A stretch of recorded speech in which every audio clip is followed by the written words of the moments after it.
Hi, guys. Hello, everyone. Hi, everybody. Hi, sis. How you doing? We've got Salvador, Tashanka, Wayne, Hi, Honeycomb, guys. Henry, Will. Thank you guys for waiting on us, ladies, patiently. We Take us a appreciate it. minute. It takes us girls a second. Yeah, it takes us a second. And you got to remember, I'm a little technically challenged, so I'm still learning. Tashanka says he's got his popcorn. Oh, Do you okay. have Is it do going to you be a have, popcorn? you have cheddar popcorn? Because that's like super good. Do you guys remember? I don't know if they still have it. My mom I used to will. into the caramel popcorn. That it would you'd pop the popcorn and then it would have like these foil packets in the box that you would like supposed to put it in boiling water and it would like melt it down and you pour it over it. That sounds hella good. Yeah, it's not something you should keep in the house. I'm telling you. Hi, Fernie, Salvador, Brown Fun One. Hi, Salvador. Hi, Wayne. Wayne. What it be like? That's right. Salvador says it's buffering. Is it better? I don't see it buffering on my end. Not on my end either. Yeah, do you guys, anyone else see it buffering? We're going to talk about friends, you guys, all types of friends. Except, yes, you are. Yeah. Fernie, Jen, you act like you were putting on makeup. Never. Never. No. I don't even use no time at all. We just whip that right up. Hi, Lakewater. How are you? Hi, Lakewater. Sorry, Henry. Woohoo, alive. Henry caught. Yes. Hey, East Bay. Speedy Loke. Thank you, guys. I like your background, Jen. It's all zen. You know what? I'm such a scatterbrain in real life, so I'm trying to make it like a little vibe for my brain. I like it. It looks really good. Thank you. Hi, Brenda Love. Hi, Brenda Love. How's it going? Yes, so nice to see you guys. Please. The ladies with hard hearts. That's good. Oh, wow. Well, I mean, it could be worse. This is true. Intentional. I like that, Left Lane. Good job. Actually, yeah, I kind of like that. On words there. It is. It's a good. It's kind of a good little play on words for following lives together. Yes, it's true. Yeah. So let's talk friends. Yeah. You and I are friends, and we met basically on YouTube, right? Like we did. I still have not met each other in real in the real world. Yeah. It doesn't feel that way to me. It doesn't. It totally doesn't. Okay. I didn't know if it was just me, but so I reached out to you and I didn't think you would respond. Honestly, like I thought I was just, I don't know. I was in a dark place at that time. You know that. Mm-hmm. And you responded and it really because I was new to YouTube at the time. My girls had just put me onto it and were like, Mom, watch these videos. You know, it'll help like bring you out of your depression or what you're feeling. Encouraging stories, people I could relate to. And they were right. And you guys are like really the first channel that I connected with. So we got lucky. I think we got really lucky because we I feel like we have this little group. So when Mitch started, we had Jen, had connected with me, Louis Max, Big Max, Tashanka, a few others, and we are still, I really do consider us friends, and we have really stayed on connected, and and so, but that's not always I think that's unusual. That's not always the case, as you're right. I have found out. You're right. And you know what? I think, that's new to me. I think I went into some friendships. Yeah. YouTube friendships. Even in real life, we can have these kind of friendship. It's not just YouTube, but you can go into some friendships. And I was very naive. I would think recently, and everyone has the same intentions. You always give everybody the benefit. You always do. Multiple. I'm more jaded than you are. You always do that.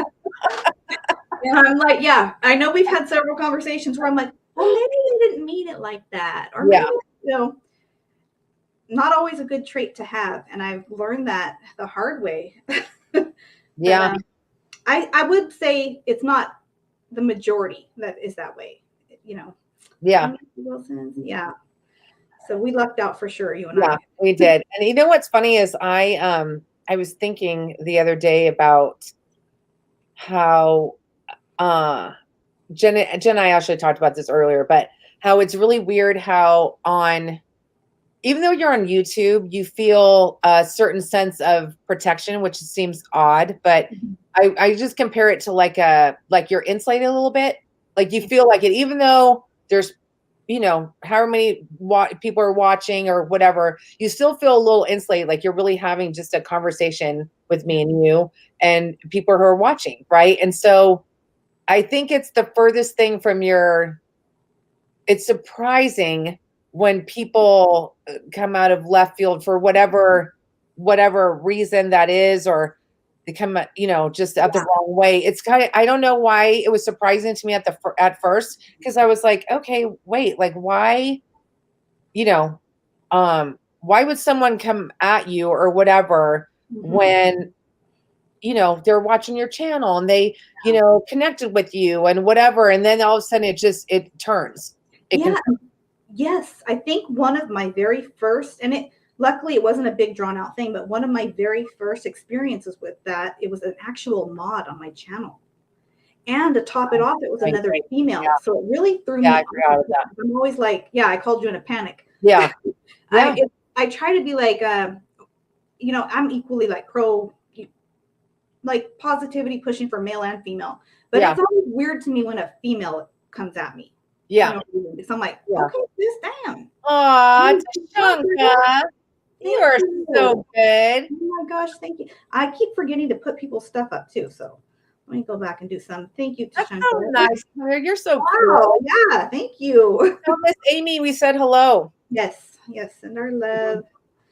So we want some pictures of you on your motorcycle. And Amy. We want to see Amy riding with you sitting on the back. Woohoo! He's all hell no. Yeah, and you know what's crazy is that do you remember the incident that we had with I think one of the first ones and it was kind of a mutual deal at the same time was I'm gonna say she went by the initials of BB. And it was very odd. Like she was like a big supporter of Mitch's channel. Like she would come on all the time. We'd chat it up. And then I'll tell him he's out door dashing right now. I'm gonna let you girls talk. I'll see you later. So and then she had basically come in again, real big supporter, really. And what was odd is that she had said I wanted to interview her. She had a really interesting story, and she'd been with a guy that was down for a really long time, and he ended up he died, but she led this whole wild goose chase. Anyways, make a long story short, this guy was he raped and murdered like a 12-year-old girl. And so when I didn't know this, obviously. And when I asked to interview her, she was like, watch my, you might want to watch my videos before I interview with you. And I was like, okay, cool. So as well. So yeah. And so I went on and I was just like I was just in shock. So we were talking about, I didn't say anything. Like I was like, you know what? I'm not going to put her on Front Street. I'm not going to do that. Like whatever. She put herself on Front Street. So we're on this chat. She just comes in and she asked Mitch, just boom, point blank. She was like, hey, do you think that everyone has like a second chance? And Mitch goes, no. Like there's a couple instances where I don't think that's legit. And that was one of them, obviously. And then she was like, I supported you guys. And she just, it was crazy. And people were like, whoa, like whatever. And then she changed her name. She still goes on, by the way, lots of people's channels I saw, but she has some other name now. But I was like, if people are willing to and I said, you know what? Anytime that you want to come on and have a conversation about why, I'm open to it. And she was like, yeah, no. Yeah, you did extend that. I remember that. Several of us, like even people that are in the chat, were on that live and witnessed it. So, yeah, that was crazy. Water, you're hilarious. Yeah, I know. Thanks for that. Right? Yeah, thanks a lot. Right?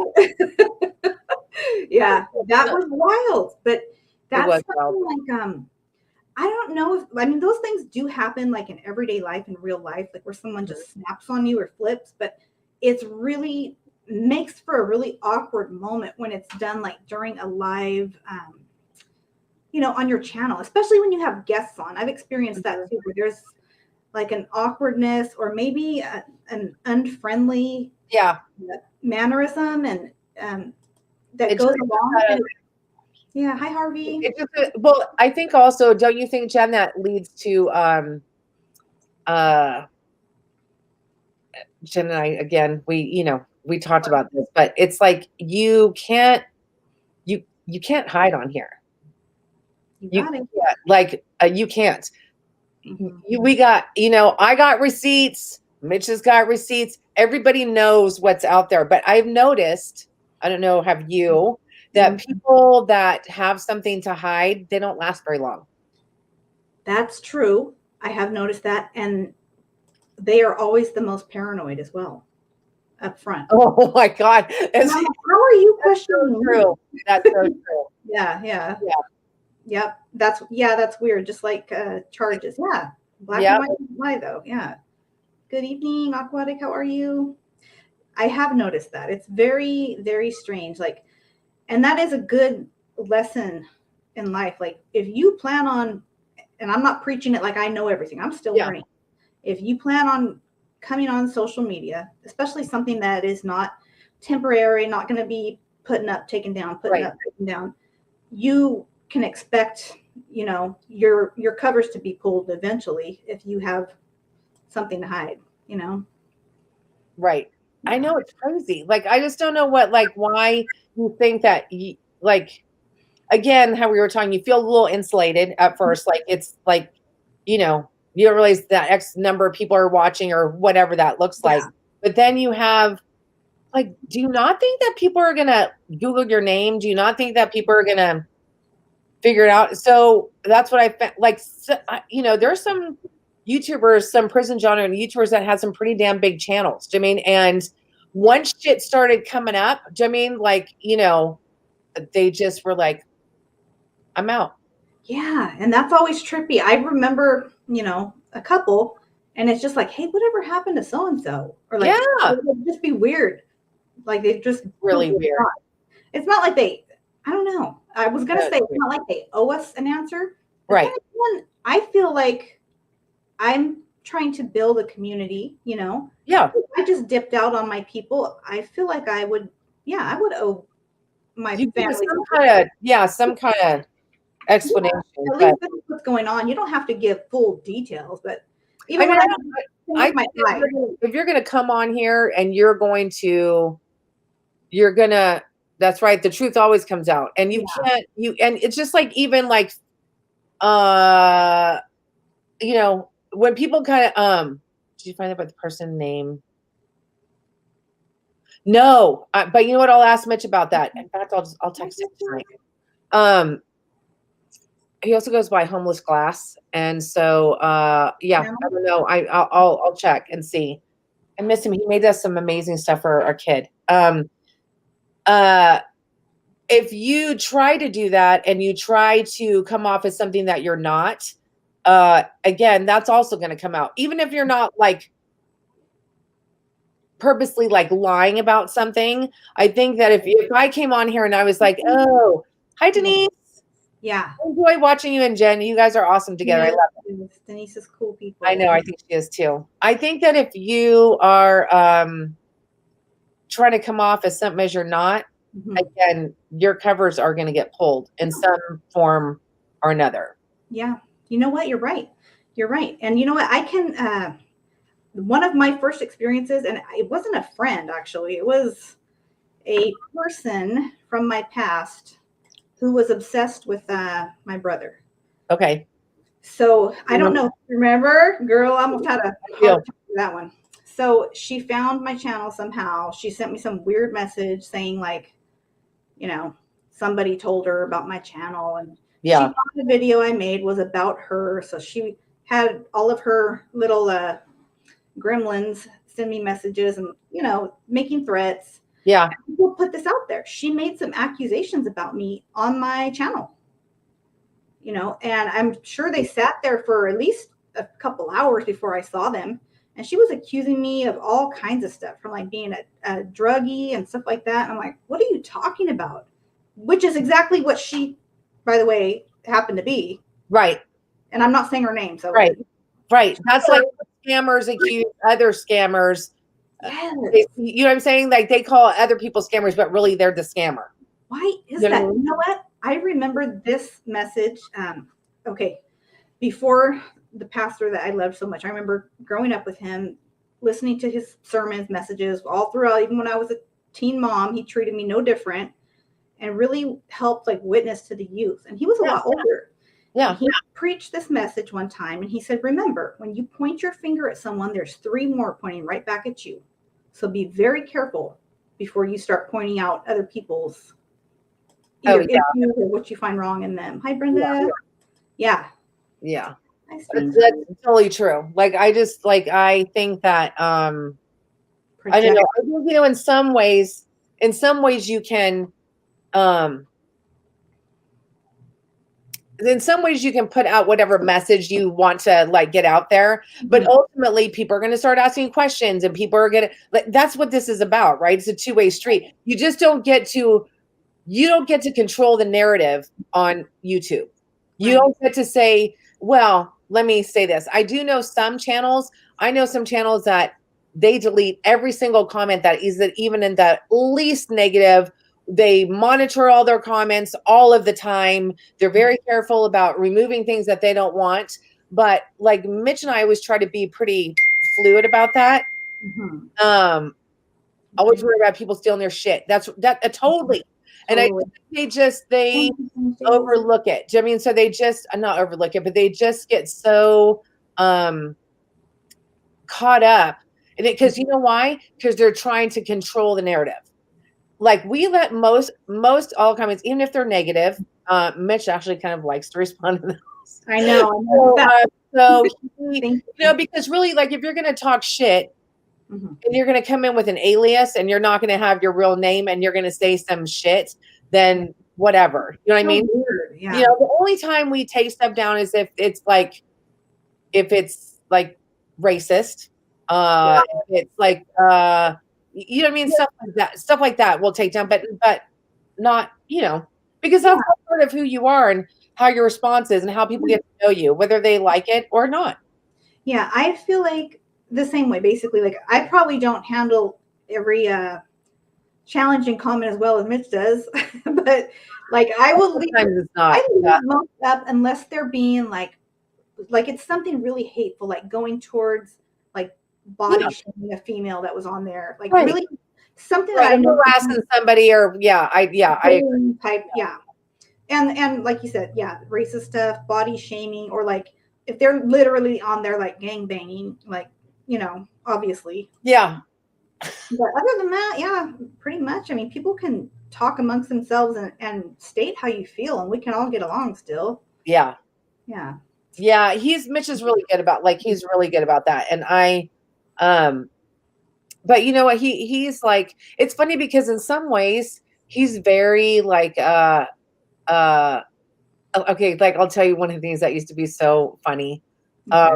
So you know, before Mitch really knew when he got home from prison what like scammers like really were, like he didn't know, right? And so, you know, he'd be like, babe, I just got a text message about this thing that they're going to give me like a $3,000 motorcycle and it's only like $500. I'm just using that as I'm making that up. I'm just like that. And so I'd be like, oh, you know, that's a scam, right? And so then he goes in. And like, you know, Mitch had, when he was living in the transitional housing, you know, he had nothing but time before he started working. And so he would start, like this one chick was talking to him and she asked him, will you send me a Petro card? And Mitch goes, I know no one calls stuff Petro cards, right? Mhm. So I'm not even going to say it was all X-rated, that he was like, well, will you blah, blah, blah. And then Okay. he's like, I'll give you a Petro. Like, he was just totally messing with it. But then he would like, I like an hour later, I'd be like, are you still talking to that person? He's like, oh yeah. Now they're saying like, what are you talking about? But he's like, they're obviously not listening because they're not responding to anything I'm saying. I mean, I was like, but this is like, I think with YouTube, whatever, it's like a slow burn. Like a lot of people they'll rope people in real slow, and then they got them where they want them. Yeah, And they prey on their kindness, and they prey on their feelings for other human beings. I mean, their compassion for other humans. It sucks. that really sucks, because you can get really sucked in and invested to someone's life, well, the life that they're presenting to you. Right. Because the truth is, you don't always know. Like, it's not like we're running background checks on people. Or right. In a way, they can on us because we're putting ourselves out there. You know, and a lot of our subscribers, supporters, like they put themselves out there too. Most of them Absolutely. do. Like, everybody's pretty 99.9% is up front. It's just a small percentage that like, and the weird thing is, it's not just like those select few are coming at channels only. They go after other subscribers. Yeah. I've seen that as well. Yeah.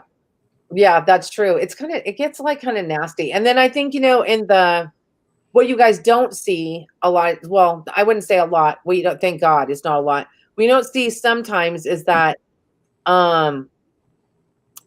you, I'm gonna use an example that we had. So this one guy that he was like with us from the very beginning, real cool dude, was really into bikes, and but it was interesting because Mitch didn't warm up to him as much as I did. And I was like, look, look at his motorcycle, like super cool and whatever. And Mitch was like, yeah, cool. I mean, he didn't say anything bad, but I think he got a certain kind of vibe that I wasn't getting, but he didn't want to be like, you know, yeah, whoa, there's a flag. Right. You know what I mean? And it was really crazy because all of a sudden I get this text one night and he's like, you remember this, right? And he texts me and he's like, right, hey, I just want to tell you, thanks for everything, but I'm out. And I'm like, okay, well, like, what's up? Like you just don't say something like that with no, like, give me a chance to respond, right? And he was like, I always talk to Mitch about my stuff. He was like, I think he made like fabricated parts or something like that. Mm-hmm. And he's like, and Mitch never mentions my company's name. And I'm like, dude, you never asked.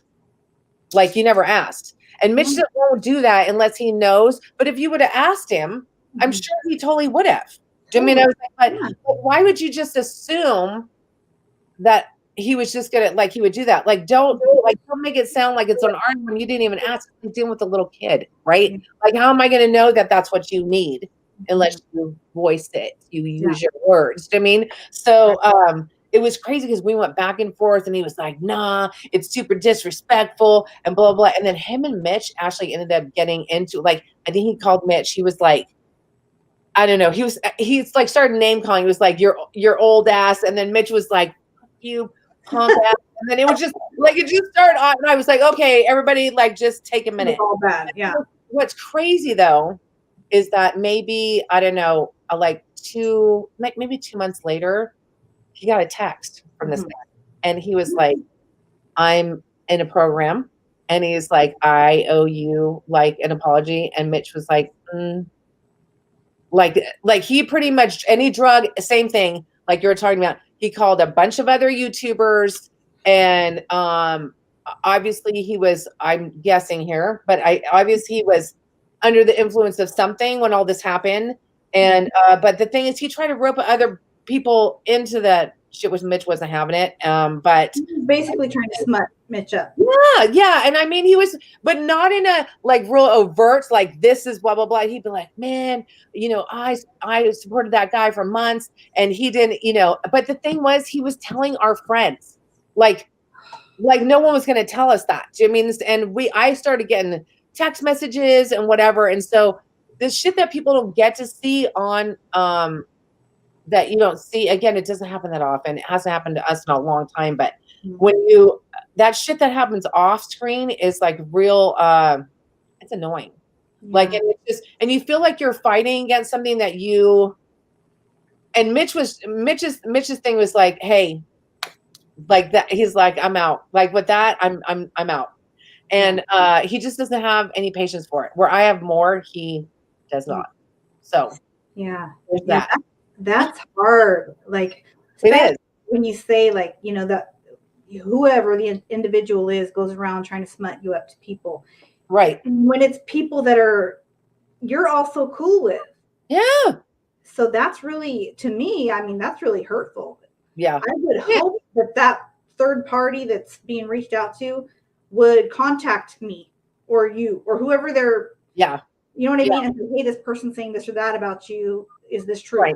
At least, you know what I mean? Give someone their due diligence, or you know what I mean? Let them say their side. Don't just. That's my version of a YouTube drive-by. That's a YouTube drive-by, or like social media drive-by. Like, I'm just going to say what I want, to spiel this shit, and then I'm going to go. Right. Right. You know what I noticed? And this goes for real life, every day in your life that you see face-to-face friends on YouTube. Typically, the person that is first to go run to everyone is a person that is at fault for whatever is happening. Yep. And you know they're why? trying to cover their ass. Yep. And you know the thing is that you don't have to prove yourself. You know what I mean? Like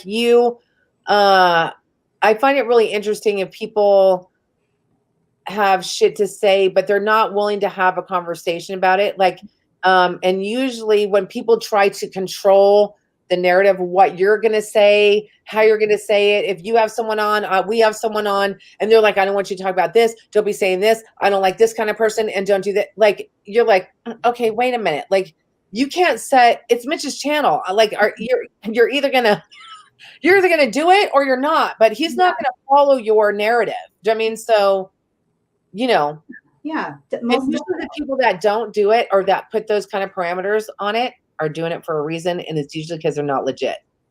Yeah, they're afraid something's going to come out. Yeah, exactly. We had one guy that was like, he was, I don't know, he said he was like a Norteño, and that he's like, I've never done it, and I want to do this, you know, I want to do this, and we communicated with him for a while. Mm-hmm. And what's interesting is just, I see him all the time on other channels, like in the comment sections. And then he was like, yeah, dude, I can't. And then he just dropped off. Like, I'm like, dude, do you not think we see you like over here? Like, but that's what happens is I don't think that's really his deal. Mm-hmm. And I think he made a bunch of shit up, and then he wasn't about to go and say it because he was lying. He was going to get found out. Yeah. Yeah, exactly. You know, so yeah, I like Kara. Yeah. It's, I mean, yeah, in reality, as huge as YouTube is, it's a small world, you know? Yeah. And I'm just, like I said, I don't know everything. I'm still learning every day. But it's the same within the prison community, don't you think? Yeah.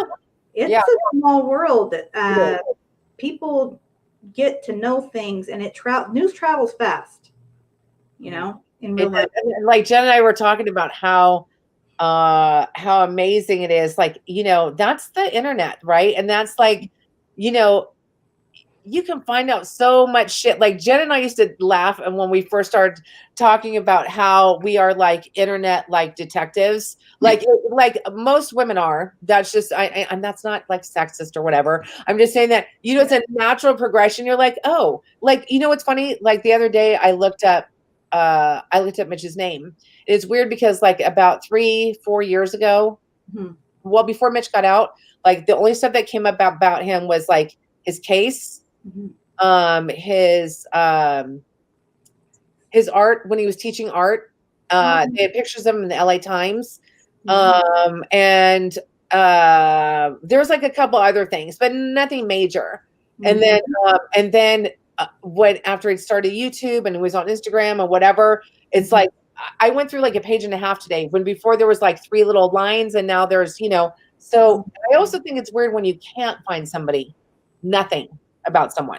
That's wild. I mean, I'm like, that's weird.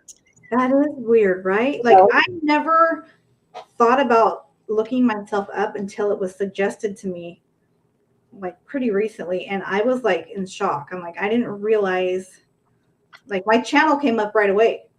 Yeah. Like, that was the first thing. And it kind of, it kind of does make you realize, hey, you really are putting yourself out there. Like, right. So it was a little bit of a reality check, but in a good way too. Like, okay, respect the fact that you are putting yourself out there. Yeah.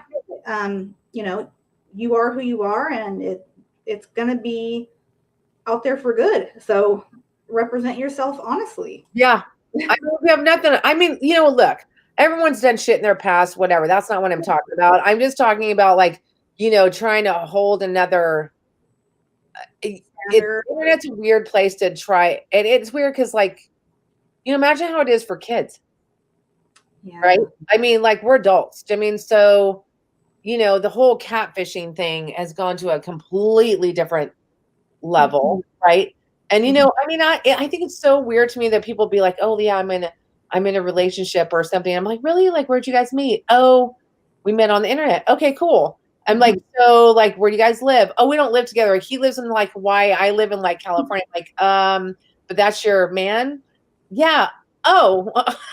Yeah. And, not that I'm not knocking that. It's an interesting observation of how our society different, there's, just kind of. Yeah, it is. It's different, but I feel like it's way different. But I feel like as long as the person is willing to talk, like if you start just not being nosy, but if you start like just asking questions, so what is that like? Or if they like immediately shut down, I'm like, okay, that's strange. Why don't you want to share? You already shared that you're in a relationship. Yeah.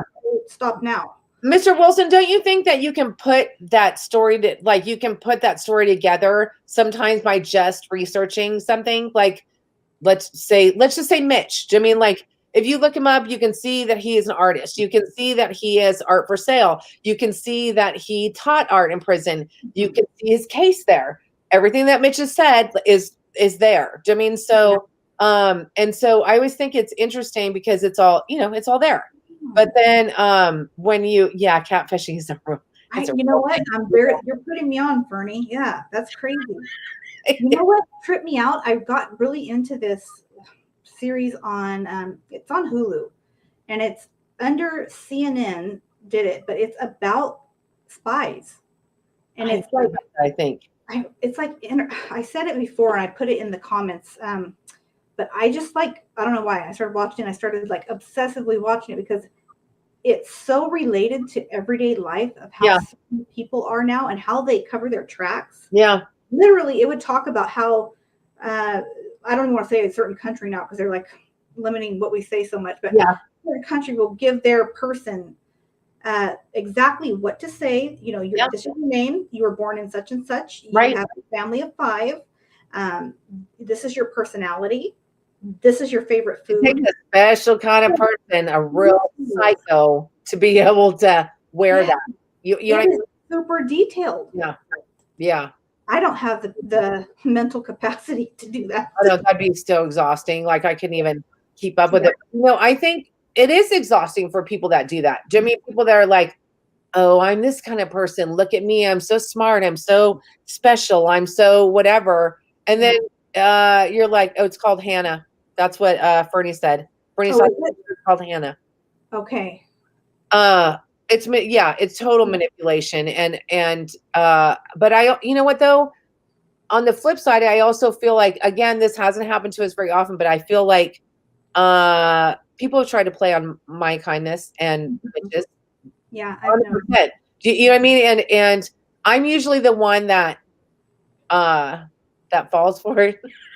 You know what I mean? Mitch isn't at all. And so, like, if, somebody needs something from me, I'm going to more than likely do it. But now, since then, like, I will, I listen to what the person's telling me, right? Mm-hmm. Fully listen. We always have this thing at my work that I call it stop, drop, and roll. Even though that is meant for fires, right? when you're dealing with somebody who is trying to manipulate you from something, and you know this person's got to, or if you don't know, even if you don't know, I always try to, my drop is to stop for a second and think it through, right? Drop is like, okay, like you don't have to decide it right now. And my role is to roll away from it before I make a bad decision. Do you mean? So instead of making a real quick decision, I try to think about it before I move into something. You know what I mean? Yeah. And that's actually great advice in everyday life. Yeah. It's not easy. It's hard for me to do that sometimes, but I try to. I'm trying to. Good to see you. So yeah, but it's not, because people can be very manipulative and they can play on, like, okay, I'm just going to use this for example too. Like, you're a super sweet, compassionate person who has a lot of empathy for people, 1,000,000%. And I think sometimes people can mistake that for, I wouldn't even never use the word weakness with you, that they could take advantage of your compassion. And so I used to have that same aura on me. So, I think that sucks. And I think it's sad, but you know what? I think that sucks that people would try to do that. But I also think that you are building enough of a exterior, not to make you a cold person, but that you can see that. You know what I mean? That you know when your intuition tells you. Yeah. When your intuition tells you, you need to listen. But we're so wrapped up in our like world that we have here, right? That I don't think we're as, our little third eye. I know people want to believe our intuition. I call that my intuition. Yeah. Turn it off. Do you know what I mean? Like, I used to be way more in tune when I was younger, and the older I've gotten, I think it's gotten more dulled. Okay. But there's times still now where the hair will raise literally on the back of my neck. Really? And I think, no, not today, Satan. Yeah. But, I mean, it's real. We're such in a world that's super quick, and we just want to get things done. And so we're like, okay, yes, I'll do it. Or yeah, sure, I'll do that, or whatever. And then you're like, shit. Yeah. You know, so quick to want to please and just to, yeah, most definitely. I know what you're saying. This is another thing I thought about too. Within a friendship, okay, I guess I could use you and I for an example, but anybody in real life, say you and I had a disagreement. Yeah. Just a difference of opinion on something. But we were both firm in that disagreement. If we went, I don't know, a couple weeks without talking, cool off period, or a month, would you consider going and talking about our personal issues with someone within our circle, like in a hell to the no? Okay. Hell to the no. You know what I mean? Like I think part of it is because I used to be a really bad procrastinator. Like, I was terrible. Like, I just was like, I would, Mr. Wilson, you're hilarious.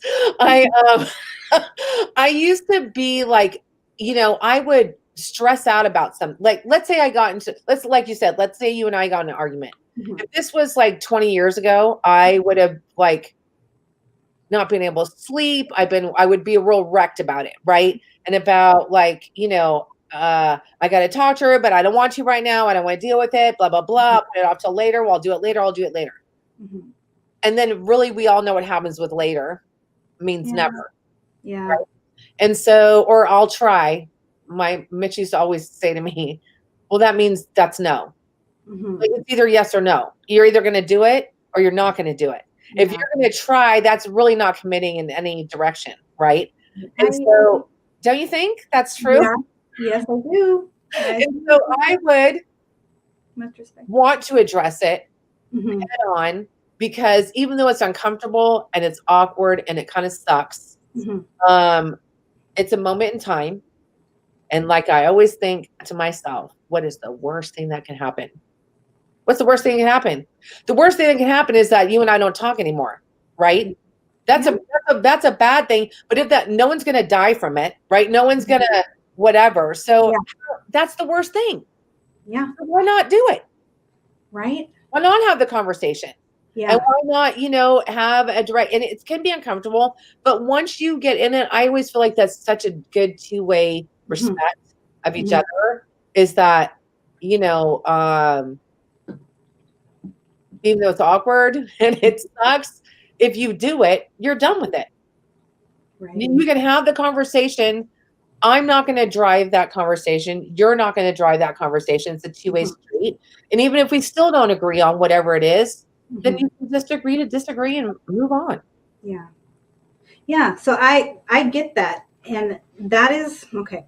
I'm typically the person, yes, I'm going to go into a panic and be like, I can't take this. Yeah. But I want to resolve it. I don't like sleeping on it typically, but I have had the rare occasion where there can be a friend or individual that I've had so many similar disagreements with that it becomes exhausting. Yeah. And trying to communicate with that person starts to become like hitting my head on a brick wall. So I had to draw a line and be like, okay, that's enough. Like, this is starting to affect me in a negative way in my real personal life. Right. And that's enough. Like, if we can't agree to disagree and still coexist, right, then that's on you. I'm saying I can move forward. Right. Like, you need me to agree with you that bad, I can't help you. Yeah, sometimes you just have to. There are times I really do believe that you just got to cut it off. Like if I always feel like if it's not bringing any value to you, things about my little 30-year-old tenor in this life, that's where I've come to realize we obtain just to learn to let go. Yeah. Like I think, you know, I always like that that picture where it shows like a big old mansion, and then it shows like a real shabby house. And then it says, are you here or here? Well, it doesn't matter because we all end up here. And it has 2 dirt graves. Yes. I mean that, you know what I mean? That's like, you're not, it doesn't make you, certain things don't make you special. And just because you also got to look at, to me, and again, you know, I'm older than you are, but I feel like, I also tend to, you know, as I'm getting older, oh my God, Mitch, I swear. Bring wine. You're so actually late because literally before you got their feelings hurt, their pride hurt. Oh no. You're hilarious. Fries were cold. Oh, that's so funny. Could be worse. Could be worse. Thanks for watching, babe. That's awesome. Thank you for the support. And if you're watching, because I think you are, I see you.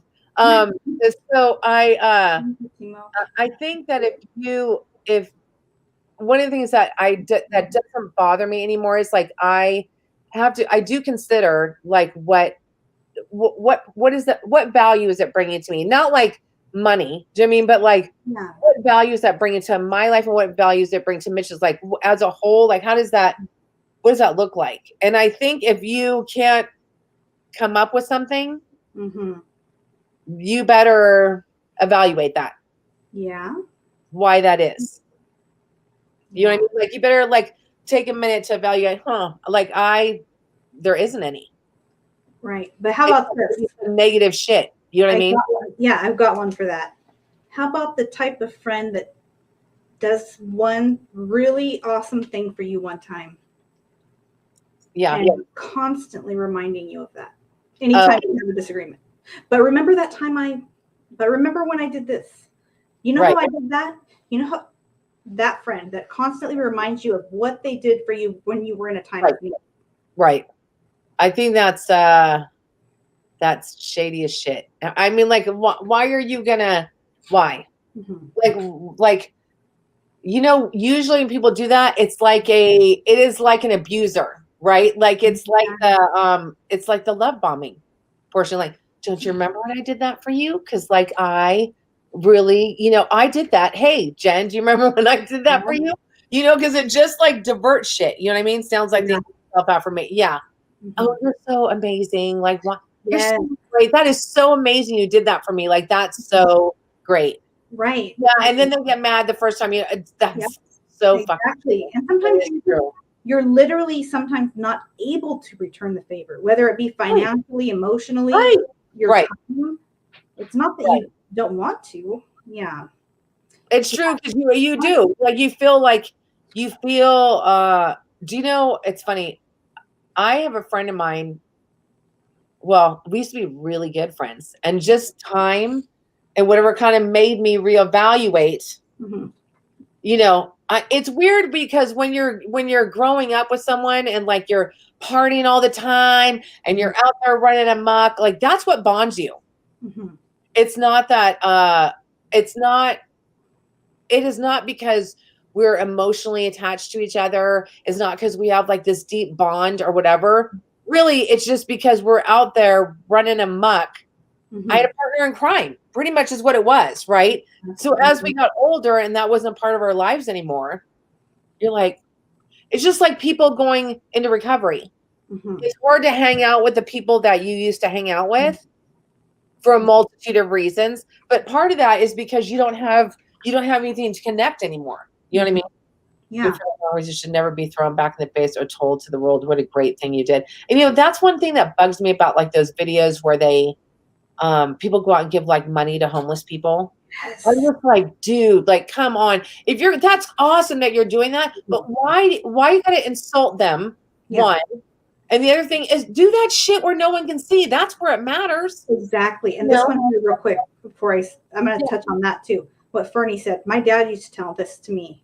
Don't ever accept anything from anyone because they're going to want it back tenfold. And he also used to tell me, don't lend money to people because once you've lent money, I don't technically always agree with what my dad said, but I can see where he was making a point. You know, he had probably been burned several times and was trying to pass that on.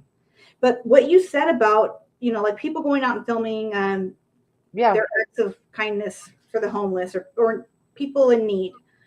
I have a real problem with that. And I do have someone in my everyday life that has tried to talk me into doing that. And she has connections to the people that are living in these situations. Yeah. And I've told her, I can't do that. I don't feel right. Right. Now, I will go and do it without my phone on. And I'm not dogging out anyone that's done it. Yeah. If you did it with a pure heart, that's awesome. But for me personally, I can't bring myself to like film myself doing it, you know? I can't either. Like it's just too keep my circle small, close family, few friends, love maintenance friendship. Yeah. And I'm acting like Mitch. Mitch is you like this. Right? I don't have my glasses on. Right. Yeah, but no, I think that's it's shady, especially for women. True giver is one that doesn't have a closed door and does it from the heart. To rub it in someone's face is just tacky. And I know like we live in it. I'm not there's better ways to get subs. And I know that's what she means, but that's not what my goal is. Of course, subs are nice, but I'm not going to like sell my soul and do something totally against my beliefs to get subscribers or views. And I'm not saying like I'm superior to anyone else in life. I'm sure lots of people would not do that, you know? Yeah. About that. Yeah. Part two. Yeah, I think that it's just, I don't know. The best way to get rid of someone out of your life is lend them money. I've heard that. And you know what? I always used to, it was like I had a friend of mine that was like, she was just amazing to me in times that were really super rough for me. And she never asked me for anything. And she was going through a really rough period. And so I don't know. I came I came into some money and I sent her a check. And I didn't talk to her. Like, we talked like a couple times a month, whatever, but we weren't like, I didn't see her all the time. We lived in 2 different cities, whatever.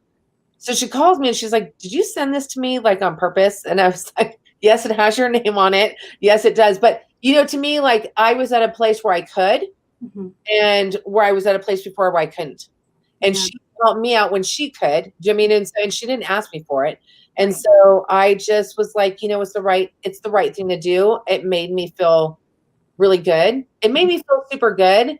And, you know, I didn't tell anybody. She didn't say anything. Do you know what I mean? So it was just like a nice thing between me and her that people didn't, you know, I wasn't doing for, but I definitely seen the ones that are like, oh, do you remember when I did that, whatever, you know, fucking 40 years ago? I'm like, oh yeah, sure. Okay. Yeah, let's bring it up and talk about it at the table, huh? Yeah. These are blue, what is it, blue light blocking glasses? Because the light from the screen, I get migraine. So, yeah, but I probably do need glasses, honestly, in one of my eyes at least. I know that's something I'm going to get seen for, but these are just to like block the. Are they a little yellow? They look like they have a little bit of a yellow. I don't know if there's, they were on Amazon, you guys, for like, I got 2 pairs for like $9.99. I'm cheap, so I'll admit it. Heighten your vibration, not lower it, for sure. Yeah. Hi, John Hall. How are you? Yeah. Hi, John.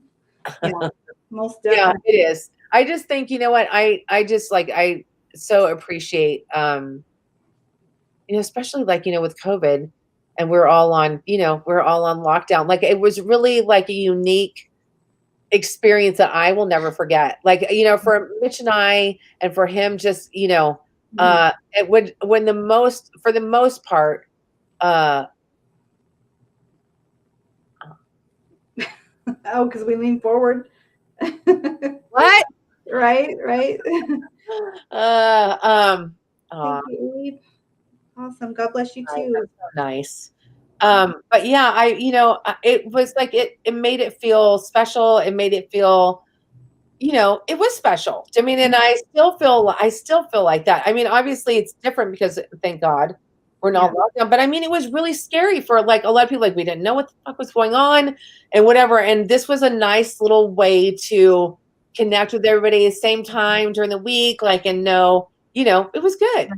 That was one thing I really remember about you guys. And I really looked forward to my Wednesday nights at Hard Intentions, because that was my only form of socializing during that time. Yeah. And we really didn't know what was going on in the world outside of our homes. You know what I mean? Right, exactly. I mean, it was a nice little time to kind of, so I love that. And then Goodwill after, yes. I love it. I love it. That's hilarious. Drunken Chef, thank you for tapping in. Okay. Yeah, so I always like looked forward to those Wednesday nights. I needed that, like that socializing and just reassuring each other, even though it was in a chat, like we can see you guys. Yeah. You know, whoever you're watching, but even in the chat, people talking together, like, how are you doing? Like, are you okay? Are you okay? What's going on where you're at? It just is comforting, you know? Yeah. And I think, you know, I think that our you know, when we first got on YouTube, there was a lot of YouTube drama. Like, it was a lot, like there was a lot. And at first I kind of found it fascinating, but then I was like, this isn't some people gravitate towards that. And you know, they would get more views and they would get like whatever. But, you know, Mitch has always said all along that was never his intent. Do you know what I mean? Like, for him to, you know, there was lots of shit he could have done to get a whole lot. I mean, he will never do. So, you know, that part, that's the thing. Like, of course, we're going to observe that from other channels. Right. There are some that, yes, the more drama they get, tons of views, more subscribers, like, but I don't know. Some people, I guess, can deal with that and the headache and enjoy it. I don't like living in chaos. Too much. It's too much effort. It's way too much effort. Well, I need it. Drunken Chef. That's right. Yeah. Yeah, I feel like I don't know. Like, I feel like it's just a bunch of, but you know what? There's a lot of people who thrive off that. But generally speaking, it doesn't, like we started off talking about, it won't last. Do you mean it's, you know, it's like fireworks. They're going to fizzle, right? It's not going to, you know. We've kind of seen that come and go already with certain people. Yeah. And again, like you said, people's covers get pulled. One individual that had a channel pretty big for a long time. I was like, oh, this dude's not, like, he's not going anywhere. And once people started asking questions, and then people started doing videos about him and whatever, and then he just fell off. Why? Because you don't want to answer all that, because half the shit you said probably wasn't true. Else you would answer it. I mean, it's like if someone says, hey, Adrienne, I heard that you robbed a bank and stole 2 cars when you were whatever, I'd be like, okay, yeah. Or like, no, I didn't. It's a simple yes or no, right? You don't, why do you got to hide from it? Yeah. You know. Right. And of course, like, obviously I'm not above anyone else, but I feel like that's one thing that I thought about, and really, as weird as it sounds, was a small part of why I started my channel. And obviously you and I have talked about it since the beginning, and you encouraged me to do it. But I remember thinking, if I don't talk about what happened in my family or the situation, it will come out eventually. Yeah. So why not put it out there through my own words first? Yeah. And especially when you have someone who,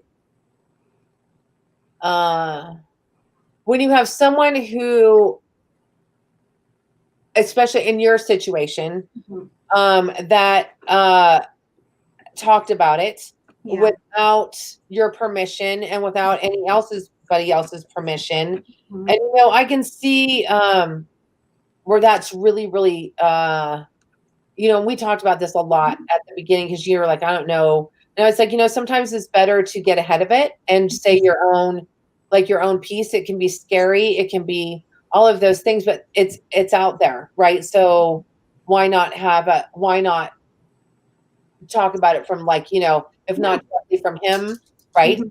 From your perspective, because you know, because people are going to talk, but then usually if you come out with facts, that's when pretty much that's what happened. You know, exactly, that's what happened. Yeah.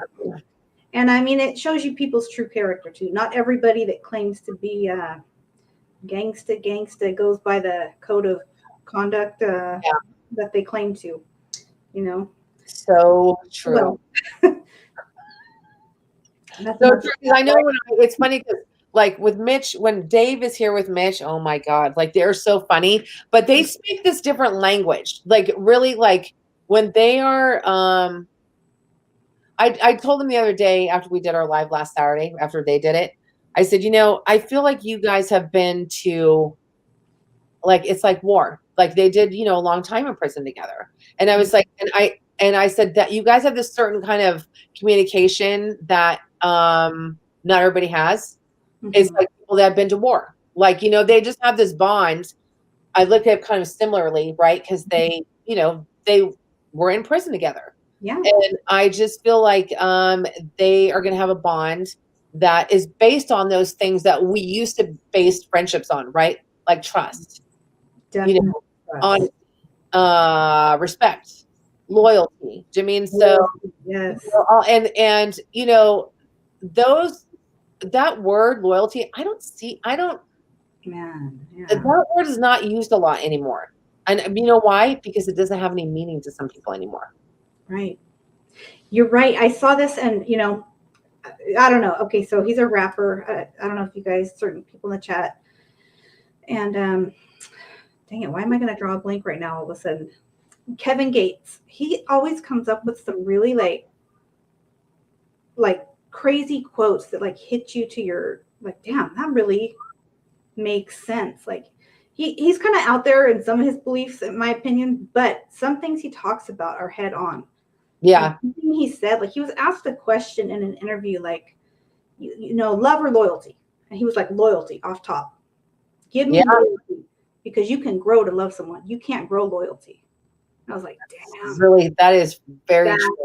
Right. That's word. True. Yeah. it's crazy, but I feel like, I don't know, like, I feel like you are, I feel like you're a person that I would never want to see get hardened by, negative shit. You know what I mean? Like I always feel like you are going to come out the other side, and you have, the lenses that you're wearing, not literal ones, Right. that you can see. Do you know what I mean? And, you know, each experience that we have, I really think that you're going to see that through a different set of lenses. Do you know what I mean? And just, you know, That's I something try to be more careful now and not so, you know, just, yeah. yeah. Yeah. Thank you for that. Yeah, that's something that I hope to never let my heart harden so much that it changes me. Like even with my guests, and I know you guys are that way. Yeah. People I've interviewed or had on, I really do have a special place in my heart for those people. Like I really follow up and stay in touch and wish them the best. And I couldn't imagine just talking to someone and, you know what I mean? Okay, thanks. No. Yeah. You know, it's really sweet because, like, a lot of times, what were some of it for you, Adrienne, on Mitch? What do you mean? Like, do you mean like just circumstantial, or do you mean like while he was in prison, or when he came home? When he came home? Yeah. Thank you, so. I would say one was Mitch's, you know, it kind of falls in line with what we're saying, right? So he's super protective, and you know, I love that about him. Because when you don't feel protected as you are growing up, and then when you have that, it's definitely something, it's special to me. And so his thing was like, if somebody was disrespectful, or to me or to him, like, let's say like someone just stood in front of him in line, like we're in line at the grocery store, right? Someone cuts in front of him and stand, like he would get like, what the, like, you know, and I'm like, dude, like, honestly, this is the way people fucking act out here now. Like, they don't give a shit. Not only are you dealing with different cultures, you got where that's normal. You might think it's disrespectful, but in a lot of places, that is the way people maneuver. Right. Not saying it's right. I'm just calling a fact. Do you mean? So I was like, you can't do that. Or like one day, like a bicycle pulled in front of our truck, literally on a 1-lane road, and he was going like 5 miles an hour, if even that. And we had a motorcycle in the back going down a hill, and he was like, motherfucker, and he's like yelling, and I go, babe, that dude has a camera on his helmet. And I was like, and don't think that they won't tell on you, because they will. Do you mean? So it was like that kind of stuff that was like kind of difficult for him to, I wouldn't even say difficult. It was just a new thing for him to maneuver around, which the one really great thing is that Mitch is very adaptable. I mean, he's set in some of his ways, but it's amazing to see a 60-year-old man be able to learn new things and adapt and to maneuver, right? And so sometimes better than I do. Yeah, right. It definitely is amazing. I don't know. It is how I would do it. Like I can't even adapt in moving from one place to another. Like I have to, like, you know, I just don't like change. So I can't imagine what that, you know what I mean, would be like. I see things. It's kind of interesting because I feel like I see, he helps me see things sometimes like they're new. When I am so used to, you know, like little shit like us going to the river during the summer when it's hella hot just to go jump in the river. I mean, it's like it is really true that you know, our bodies are obviously, our bodies physically change, but mentally, like he just really gives me the incentive to do that. Do you mean, or like, you know, just have bigger bucket lists of things I want to, you know, that I want to do. So, it's new adventure every time. It's true. And I feel very new about that. Like all of the time, like I just, you know, change is good. And it can be awkward. I mean, I worked at a place for 17 years and I left when Mitch got out and I came here. And I had a good state job. I had all of that, and it was a risk, right? Like but I was willing. Of course, I didn't do that until I had another job, but I was like, I'd been there so long, and I was like, shit, this is like, but you know what? Again, if I'm just like, you either jump or you're like, or I'm just going to stand back here and nothing changes and nothing changes. Right. Right. Yeah. So, yeah. Most definitely. And that's something like I'm still learning. And you know what? It's right. Like change is good. I've started to make some changes slowly, but it does start to feel like renewing, refreshing. It totally does. Living again. Terrified of flying. I was terrified to fly. And someone told me, I'm like a kind of need to know girl. Like what's going on up there? What are they doing? Why is that noise happening? What is whatever? Why is that light going off? And I think my friend, I call him a 17-year-old, 6-year-old all the time. And so it's interesting because my friend said to me, I want you to watch this video. And I worked for a nursing school.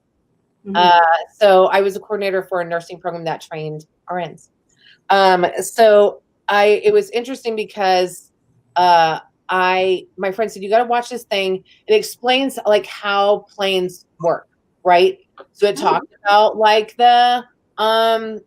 like how turbulence is, they gave this mantra. It was a pilot that did this class, right? And he's like, if I want you to say to yourself when turbulence is happening, it is it's uncomfortable, but it's not dangerous.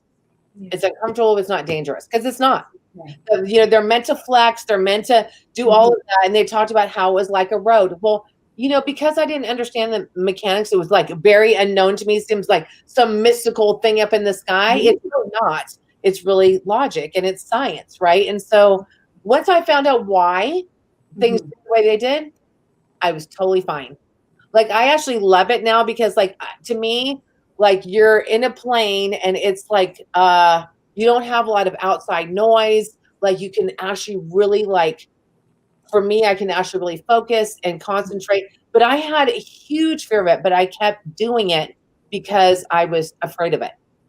And you were purposely trying to. Absolutely. Yeah. So I was like, that if you fear something, and that sometimes that's, well, as long as it's, like, I don't want to wrestle an alligator. Yeah. No, that is not something I want to do at any mean at all. I did say that I would go skydiving when I turn 90. I did say that. Okay. Well, I'll do it when I turn 115. JP, that's true. That's a good, I had to adjust to life after the military. I've held on to some of the good habits and I had to let go of that rank and file lifestyle. Yeah. Definitely. Yeah, we adapted really well. I just don't, I think, the same though, Jen, goes for life, right? Like, if you don't get out of your comfort zone, I mean, I took on a whole new career after I'd been, and it was scary, but it was exciting, right? It was like something new for me. OG Scotty is on. Yeah, I never, my friends have gone skydiving, but I've never done it myself. So I just, it's not my thing. Like, it's not something I want to. Mitch thinks I'm crazy right now because I still want a horse. And I was like, I still want one. I still love them. I love to ride. I've been bucked off. I've been kicked. I've been done all that, but I love them. See, and I get that because I grew up riding horses. I showed horses until I was like 11 years old. But and that's something that's literally true. That saying, if you get bucked off, get right back on the horse. The longer you wait, the more fear and procrastination you're going to have. You're going to remember, oh, that hurt. Oh, that was so scary. Oh, I didn't like that. And you're going to build yourself up into a panic. Yeah. You know what's weird is that somebody was saying to me, how like the thing with like they've always said like through therapy about how like they'll have you relive like whatever that instance that you have. Sean, I'm jumping with that. Dan, don't do that. Don't do it. No, don't do that. That if you where was I going with this? That's right, Salvador. If you shit, I forgot what I was gonna say. Anyways, it'll come back to me. Love you, babe. Good to see you. Yeah, but come through with me. Yeah. But you got, oh, that's what I know I was going to say. So they would say, like, whatever you're, like, if you had a bad experience or whatever, to relive that, right? To, when you're going to therapy or whatever, that you're talking that through. And now they're saying, which to me, this makes sense. They're like, for a lot of people, especially people who are in the military, that's not a good thing. It's not a good thing to make them relive where they had their trauma or whatever and make them live that shit again. They're like, you know what? Like, let's try to help them move forward from that and like do something positive or something that's going to bring them some type of joy rather than making them go back, because that doesn't always mean that's going to fix someone. Yeah, that's true. And see, that is something, okay, so when I started finally, like I started going to therapy after my dad was killed. Yeah. But I didn't leave the house for like 3 years. Yep. I knew like, okay, something is wrong. And I still have kids and I don't have the support system that some people have, not because I'm like, oh, poor me, but it tore our family apart. Right. Absolutely. I knew I had to get it together mentally, basically. Yeah. And I went through therapy for quite a while. And then basically what they told me is, okay, you've been through this, this, and this. We've tried these medications. Now you need to do the EMD therapy, which is what you're explaining. Where you go in. I never did it, so I can't say for a fact, but I've talked to people who have, and they basically hold on to these little like electrode things. It doesn't like shock you, but I've heard that. Great. I don't know. Yeah. And then they walk you through like your deepest, darkest moments. In my mind, for some reason, I felt, and I'm sure it works for people, but for me, I thought I will be that person who goes there and remembers stuff I didn't even know happened, and I never come back. Like, because I am that person that I literally probably have just a handful of memories before the age of 10. And I don't want to question why that is sometimes. Right. You know, I heard somebody the other day talking about that, and she said, you know, our brains are really amazing things. Yeah. She's like, you know, we have a built-in protection system, right? And she's like, your brain purposely will block out really horrific things that happened in your life.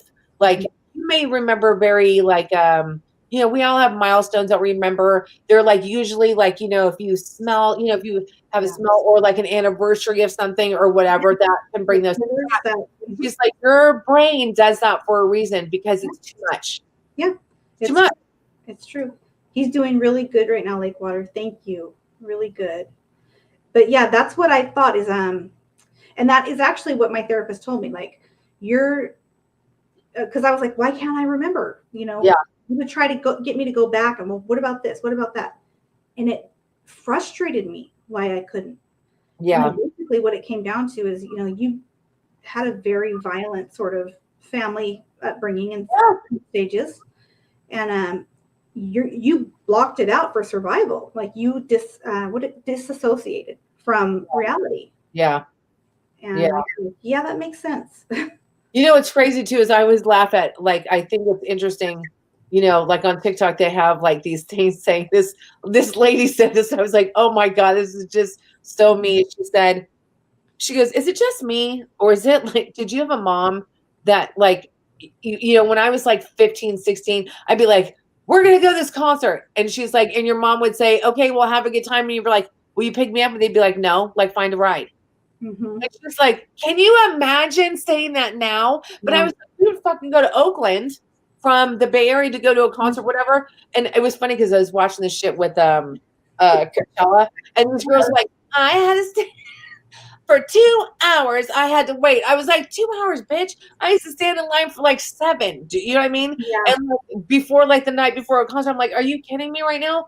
But it's like, you think about like, that was the world we lived in, right? Or my mom would be like, okay, well, have a good time and I'll see you tomorrow or whatever. And then we would find a way home, whether that was hitchhiking, a fucking train or whatever. Like now my daughter's like, oh my God. Look at someone's telling on you. What? She makes me Damn. Oh, you're funny. I do not believe you do them. I don't. Oh my God. Okay, so Okay. All right. You go ahead. You go right ahead. that's right. Oh, that's funny. But it's funny because I saw this really beautiful, now that all these things are like, my mom was like, an abusive, whatever, when really we know what that looks like. And it's just because people told you to, do what you were supposed to do. And like, oh my God, you had to do chores or whatever. And then people are like, that traumatized me, whatever. What I thought was really interesting, this girl, she was probably I'm going to say she was probably about 20, maybe. And she wrote this really beautiful, like, poem, almost like this saying. And she was like, if somebody asked me what I could have for Mother's Day, and she said, I would give my mom a better mom. And I was like, wow, and she was like, my dream is that my mom would have been tucked in safely like every night, and that she would have like, that she would have been kissed goodnight and hugged and felt loved and felt like, hey, let's go, like, let's go to the park, like, we do with our grandkids and we do with our kids and whatever. And I was like, oh my God, that is really amazing. Like, she didn't blame it. She wasn't blaming. Like, she's like, I didn't have the best childhood. She's like, but I did okay. And she's like, but really, she's like, the reason it was this way, it was like a generational, thing. Yeah. And that is such a wise and really heartfelt thing to say. Yeah. I get that. Like, I get what she's saying. Yeah. Me too. My wife knows that I hate dishes. I take out trash, even though I drive a car. But it's like the thing. Like, usually people like that cut hair. They hate to cut their family's hair because they do it all day long, right? Yes, exactly. I have to tell this story real quick because you mentioned like back in the day how we would go and do things that now people would like cringe at, So I was probably like 12 or 13. Of course, I didn't have a driver's license, but my older cousins, they were already partying and drinking. Yeah. Well, my aunt's kids lived with our grandparents on the outskirts, so in the country. Yeah. And my older cousin bought every vehicle and crashed it. My grandparents bought him another one. So he had this brown Ford LTD. And every time he would go to the bar, and they'd let him in, him and his friends, they were not of age. Yeah. Or go to a concert and party, whatever. He'd leave me the key at like 13 years old and be like, come pick me up in San Jose. It's like an hour. You know that. But one time I went, and what's so funny was back then, it's not now, like 2 driveways down from my grandparents, the building that's a senior building now, it used to be a Hells Angels clubhouse. Yeah. And it was so awesome because during like Halloween and stuff, they were really cool. Yeah. Yeah. As kids come and like they had dogs and seriously like big boa constrictors. They'd let us come look at their snakes. And I know we were like hanging out there. We'd walk there through the trails and they were so kind to us. And cool. And then they had this contest during Halloween where they would buy all of us local kids a pumpkin. Yeah. Their driveway was really steep, and they have a contest where we would roll our pumpkins down that hill, and who's ever got to the hill and crashed first, won all this candy. Yeah. So anyways, I was driving the Ford LTD in the middle of the night to get my cousin one time from a bar, and I swerved because God forbid I hit this raccoon. I would have started crying. And I crashed into their mailbox. The Hells Angels. What? I'm like, oh no. But they recognized me when they came out, and I was a kid. They're like, here you are. I know those are big cars too, so you'd be like, yes, it was a boat. But that's probably what saved me a lot of times. But the funny thing was, like, it was so cool. They helped me out. But when I came home, I thought, I made it. Nobody's gonna find out what I did. I got my cousin back. My grandpa goes out the next morning, and he comes in the house and he's like, what the heck went up? I guess there was all kinds of brush stuck under the car. I didn't know you know what I mean? Yeah. And he's like, obviously something happened. Like, you ran over something.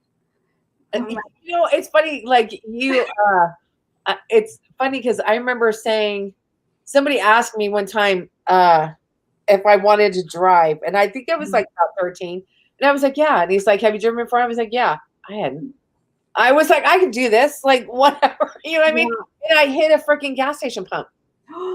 I did. I didn't break it, but I didn't know how to brake right. And so, yeah, anyways, but it's true that like we just used to do crazy shit. And so my daughter's like, you can't, like, she's like, I can't even imagine. And even for her, she had some pretty crazy shit too. She had like 1 year of kind of craziness, but she's like, you know, like you guys were like unsupervised. Like I go all the time. Yeah.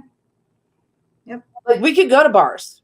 We could go to like and not be 21. You could, you know what I mean? I was like, it wasn't a, you know. Yeah. Your parents could be like, hey, I'm going on a trip for a week. I'll see you. Okay.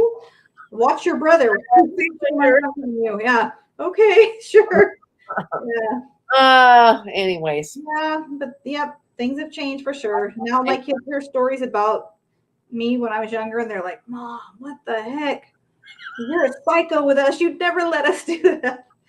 Like you will think like, you know, I remember saying to Nicole, my daughter, one time, I don't know, she lied and said that she had asked to go to a party, and I actually told her she could go. And then her friend was with her, and I was like, did you ask Shy's mom? And she was like, yeah, Shelly said we can go to the party. And I was like, okay, cool, you guys can go. And her mom actually worked for me. And so the next day I go to work, and I was like, had this feeling that she didn't. I was like, hey, Shelly, did you give Shire permission to do this? And she was like, yeah, no. She goes, Ashley, I told her she can go. I was like, okay. So we called both girls in. They came and I was like, come to my work after you get out of school. I never said that. Yeah. And I said, I need both of you to come. And so I knew they were going to sweat it the whole time, which they did. That was part of the torture, right? So they get to my work, and my daughter's like, okay. And I had this office, and so I had these 2 chairs, and the desk was really big. And I, you know, on purpose, I was like, you need to sit like right there in front of me. Yeah. And so I was like, so you guys want to tell me? You know, I had Shelly come in. I was like, you guys want to tell me what happened? And of course, they're looking at each other, and I'm all. So I go, Shelly, did you give her permission? And so they both got grounded. You know, they both totally got grounded. But I said to Nicole, I said, you would have been much better if you would have had a Betty Crocker mom, because I wouldn't know all this shit, but I know all this shit. Unfortunately, we do. Yeah, exactly. Right, Miranda? We grew up together. So, Miranda, you know what spot I'm talking about. I know. It's like, I mean, I really do believe it wasn't like we were trying to hurt anybody, right? And I feel like that was like, you know, I toilet papered people's houses. Yeah. You know, I mean, we just did shit. Right. Like, I wasn't out there like to, you know, I didn't, you know, well, you know, we tried not to get into too many like, you know, fights or whatever, but you know, it was fun. Like we were kind of on our own little, you know, and I think that's my biggest fear now is for kids, because they don't know how to maneuver through anything. No. Right. Like they're not like, you know, I mean, I wish I would have had a lot more, you know, some more guidance, I would say, and supervision. But I think that, you know, if you were, we learned a lot. Like, you know, like how would I know how to go to a store and use $10 and figure out how much change I needed when I was that little shit like that. Do you know what I mean? Like how would I know how to do that? It was because I was talking to somebody the other day, and her son went to that, like he went out to eat with his friend, and they each had like I don't know, $25 or whatever, which was not near enough. Right. And no, we didn't have enough. I go, what'd you do? So I called my mom. Like I would have been mortified. I would have been like, no, I would have looked at the menu and been like, pick the smallest thing or whatever that was the cheapest thing and made it work. You know what though? That's so true. And my own kids tell me that. And I mean, this is obviously, I don't mean any shade to our youth, but 2 of my daughters were like, Mom, I don't even want to say the word, but God forbid our country ever had an altercation and our generation had to. I'm like, oh, God forbid, yes. But even in our house, like when we're getting towards the end of the month, you know, and it's like, what is there to eat? I'm like, you guys, look in the cabinets. There's literally, like, you have all these options. Right. I don't want that. that's gross. I'm like, I'm sorry, you guys. This is probably gross to most people, but I can remember us having a huge block of welfare cheese. I used to love Some that. carrots. I know, and you can't find it. I still do, kind of. So. But you know what? And some white bread. I can remember, and this is just how it was. I can remember my dad telling us, cut the mold off. It's fine. Like, cut it off, remove it. Yep. And it was. If you were to tell a kid that now, my kid would pass out and probably call CPS on. You know what? Yeah, that cheese was the best. My kids would smell their, wasn't it? I thought that I thought it was good. And you know what's funny is that Mitchell asked me, like, he'll make something, he loves Velveeta.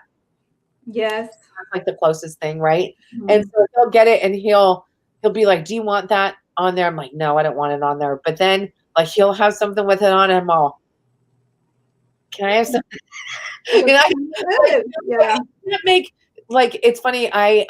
My friend came over one time and we didn't feel like going anywhere. And she's like, what do you got? She's looking, she goes, oh, you had, she goes, you got noodles, you got Velveeta, and I had some other like cheddar cheese or whatever. Yeah. The best freaking mac and cheese. Like it was so, I didn't have milk. She used sour cream. See? And I was like, oh my God, it was so good. Figure out ways to just make something work. Like you yeah. You know what I mean? But that's totally. Now forget it. They're like, no, I'm not going to that restaurant or whatever. I'm not.